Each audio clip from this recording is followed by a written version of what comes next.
अशोक भाई ने और राज शर्मा जी ने पूछा कि मान लो धर्मेंद्र प्रधान का इस्तीफा ले भी लो तो क्या हो जाएगा। ये कोई नहीं बता पाएगा, सिर्फ मैं बताऊंगा। क्या? और किसी ने बताया हो तो हमको मैसेज करना कि नहीं आपसे पहले फलाने बता गए थे। अशोक प्रधान के धर्मेंद्र प्रधान के इस्तीफे से ये हो जाएगा कि अखिलेश जी के हैंडल से, ये समाजवादी पार्टी के हैंडल से एक ट्वीट आएगा, पीडीए का सरकलम कर दिया गया, नॉन पीडीए वाले मलाई खा रहे हैं। क्या? कुर्मी का इस्तीफा हो गया। लो, इधर कुआं उधर खाई, एक समस्या। अच्छा, अखिलेश जी ने करेंगे तो उनसे अखिलेश प्रसाद से करा देंगे, अवधेश प्रसाद, वो जो कहाँ को क्या नाम है, फैजाबाद वाले। ऐसे बहुत सारे लोग हैं। पीडीए पिछड़े वर्ग का कुर्मी, वो जानते हैं कि उत्तर प्रदेश में चुनाव है, उत्तर प्रदेश में यादव के बाद सबसे मजबूत कुर्मी है। क्या? ले गई भैंस पानी में।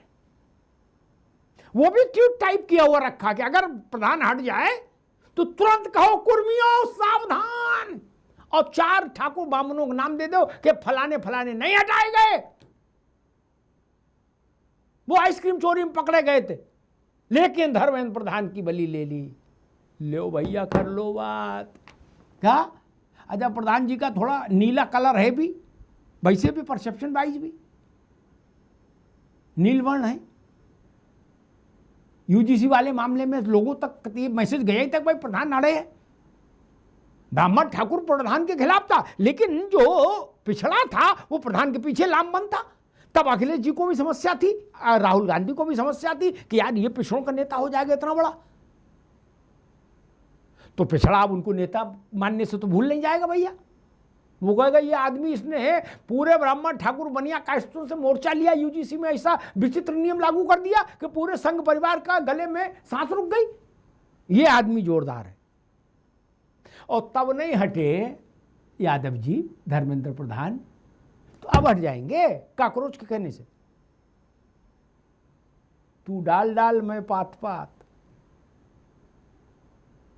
आज विपक्ष ये कसम खा ले गंगा जल हाथ में लेके तुलसी का पत्ता रख के कि हम ये 2 काम नहीं करेंगे। धर्मेंद्र प्रधान को चाबी नहीं समझेंगे, ये नहीं कहेंगे कि प्रधान नहीं, प्रधान जी का त्यागपत्र चाहिए। मैं तो वाक्य बता दिया, ऐसे यही वाक्य इसी ढंग का आएगा। और दूसरा, पिछड़े वर्ग के थे प्रधान इसलिए नप गए। ये 2 बातें नहीं कहे, आज इस्तीफा हो जाए आज। लेकिन आप लोग मानेंगे नहीं। हाँ, आप लोग उस उन्हीं को भुनाएंगे तो वो फिर इस्तीफा नहीं लेंगे। धर्मेंद्र प्रधान के लिए सबसे बड़ा सुरक्षा कवच यही 2 तर्क हैं। भाजपा पूरे देश भर में ये पाप लेके अपने सर घूमे कि भाई पिछड़ों की बलि ले ली, पिछड़े की।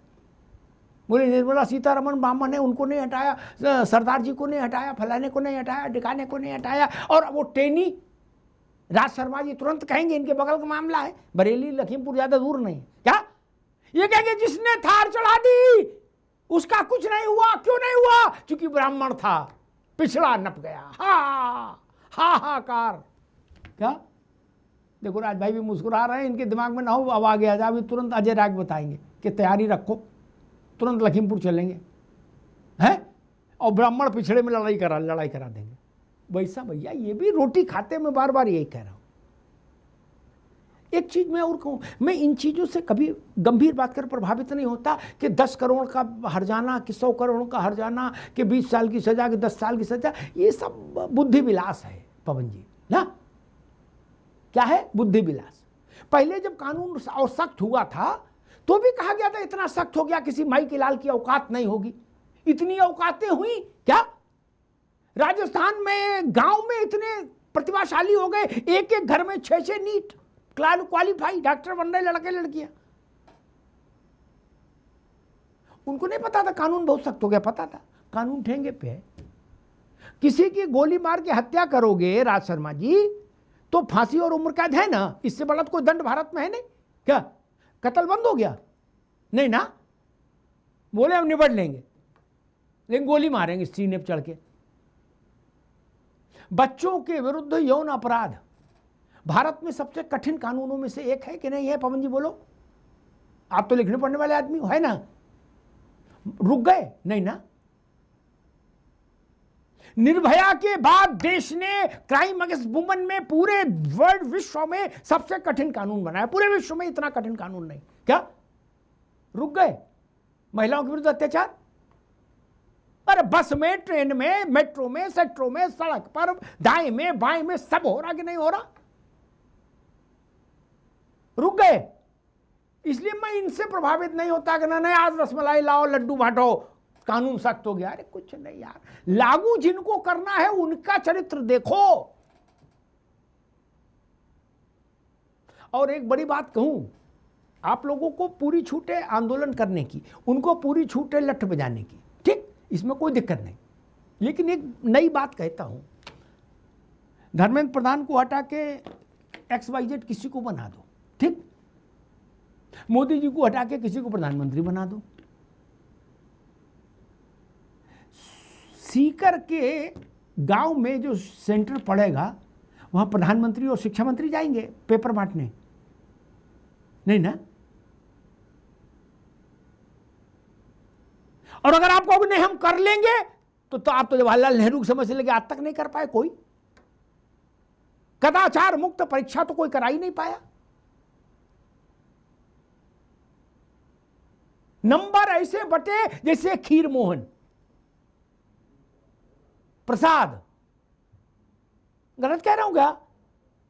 अशोक जी पता नहीं है कि नहीं है, मुलायम सिंह जी के समय में शिक्षा में ऐसी उदारता आ गई थी कि सारे लड़के डिस्को डांसर हो गए थे, आनंद ले रहे थे। वो करे नेताजी ने किताब ले जाने की छूट दे दी। क्या कल्याण सिंह ने थोड़ी बहुत सख्ती की तो हार गए? मुलायम सिंह ने कहा कल्याण सिंह को हरा दो, हम आएंगे तो किताब के साथ इम्तिहान देना। सारा लड़का जितना था वो मुलायम सिंह के पीछे खड़ा हो गया। मुझे याद है बाहर जब नौकरी के लिए लड़का जाता था राजबाबू, तो एम्प्लॉयर पूछता था कल्याण सिंह के समय में पास आउट हो या मुलायम सिंह के। अगर वो कहते मुलायम सिंह के तो कहता चलो बाहर जाओ, जाओ बेटा। गलत नहीं कह रहा हूं, सच्ची बात बता रहा हूं, इसमें मजाक नहीं। कल्याण सिंह के में हो अंदर आओ। मूल विषय है लागू करने वाले लोगों की पवित्रता। इतना बड़ा इंडियन पेनल कोड था, अब तो वो दूसरे नाम से हो गया। किसी, आपको पता, किसी देश में दुनिया के, पवन जी, ना इतना बजनी संविधान है, ना इतना बजनी दंड संहिता, कि दुनिया में किसी देश में नहीं। क्या हमने सारी दुनिया भर के कानून ठूंस दिए एक ही में, पचमेल अचार बना दिया उसको, पचरंगा अचार। लेकिन फिर भी खुला हो रहा है अत्याचार के नहीं।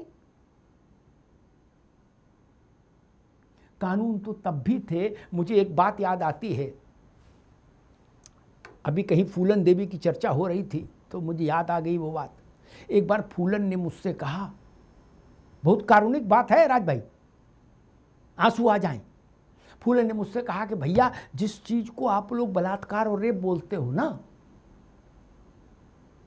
भारत के गांव में अगर आप गरीब हैं तो, और अगर गरीब के साथ पिछड़े और दलित हैं तो परमानेंट। क्या आपकी बहू बेटियों को प्रतिदिन ये झेलना पड़ता है।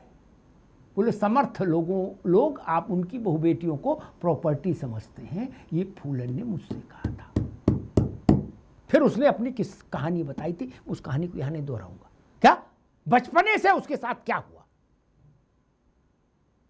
और कोई रिपोर्ट नहीं लिखता था। क्या सच नहीं है भारत की स्थिति? ये सच है मित्र। क्या कानून नहीं है? कानून तो है ना। कानून को लागू करने वाले पवित्र होने चाहिए, नहीं तो कानून ताकतवर लोगों की रखेल हो जाता है। ये जान लीजिएगा, ताकतवर लोगों का रखेल हो जाता है। अतीक ने इतने लोगों को मारा इलाहाबाद में, सब जानते थे। खाल उधेड़ दी, ऐसे मारा वैसे मारा, वो कबाब सेकने वाली वो छड़ लेके घुसेड़ दी।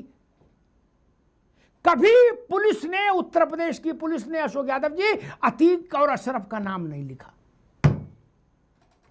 कहां गया कानून? कभी नहीं लिखा। कहां गया कानून? कानून तो था। मेरा भरोसा उनमें नहीं कि 2-4 कानून की किताब में 10-20 अध्याय और जोड़ दिए ना, लागू करने वाले ईमानदार हो, ये सही बात है। इस्तीफा किसका हो नहीं हो वो छोटा विषय है, मूल विषय ये है कि भारत में कदाचार मुक्त परीक्षाएं होनी ही चाहिए। कदाचार की वाली परीक्षाओं के जरिए आने वाले लोग पूरी व्यवस्था को दूषित करते हैं और ये योग्य छात्रों के साथ अपमानजनक होता है, अत्याचार वाली बात होती है, उनकी तपस्या के साथ ये छल होता है। भाजपा, कांग्रेस, सपा, बसपा रहेंगे, आएंगे, जाएंगे मित्र, इतनी बड़ी बात नहीं है। जिसे अन्ना शांति भाव में चले गए, बांगचुक भी चले जाएंगे क्या, लेकिन बच्चों को न्याय तो मिलना ही चाहिए। जो लोग गाली गलौज कर रहे हैं मैं उनकी बात नहीं कर रहा हूं, लेकिन जो लोग इस आंदोलन में नहीं आए हैं ना रत्नाकर जी, और छात्र हैं, मैं उनकी चिंता कर रहा हूं। जो जंतर मंतर सब पूरा देश तो आया नहीं, जो अभी भी अपने घर में रह के पढ़ रहे हैं, लेकिन एक नजर इस बात पर रखे हुए हैं कि देश हमारे लिए क्या फैसला करता है। ये बड़ी बात है, कसौटी पर हैं आप, तराजू पर हैं, ध्यान रखिएगा। धन्यवाद।